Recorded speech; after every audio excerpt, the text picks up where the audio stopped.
நல்லா மொறு மொறுன்னு மீன் முட்டை பொரியல் என்னோட ஸ்டைலில் எப்படி செய்யலாம்னு பார்க்கலாம் வாங்க. மீன் முட்டையை மஞ்சள் தூள் போட்டு நல்லா வாஷ் பண்ணி எடுத்துக்கலாங்க. ஒரு கடாயில் எண்ணெய் சேர்த்து எண்ணெய் காஞ்சதும் கருவேப்பிலை, ஒரு மீடியம் சைஸ் பெரிய வெங்காயத்தை சின்னதாக கட் பண்ணி உப்பு சேர்த்து வதக்கிக்கலாங்க. 1/4 ஸ்பூன் சோம்பை தட்டி சேர்த்துக்கலாங்க. 1/4 ஸ்பூன் மஞ்சள் தூள், 1 ஸ்பூன் மிளகாய் தூள் சேர்த்து லோ ஃப்ளேமில் நல்லா வதக்கிக்கலாங்க. இந்த முறையில் செய்யுங்க, கொஞ்சம் கூடி உங்களுக்கு இதோடைய ரா ஸ்மெல்லே வராது. இது நல்லா முழுமையாக வதங்கினதுக்கப்புறம் நம்ம சுத்தப்படுத்தி வச்சுருக்கிற மீன் முட்டையை இது கூட சேர்த்து நல்லா கைவிடாமல் கலந்து எடுத்துக்கோங்க.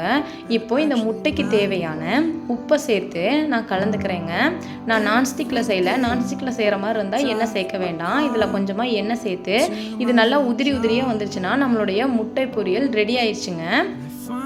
இது கூட கொஞ்சமாக கொத்தமல்லி தழை சேர்த்து கலந்து எடுத்துக்கிட்டிங்கன்னா நம்மளோட மீன் முட்டை பொரியல் ரெடிங்க. இதை ஒரு தடவை ட்ரை பண்ணி பார்த்துட்டு எப்படி இருந்துச்சுன்னு கமெண்ட்ஸில் சொல்லுங்கள். உங்களுக்கு நம்ம சேனல் பிடிச்சிருந்தா லைக் பண்ணுங்கள், ஷேர் பண்ணுங்கள், சப்ஸ்கிரைப் பண்ணுங்கள்.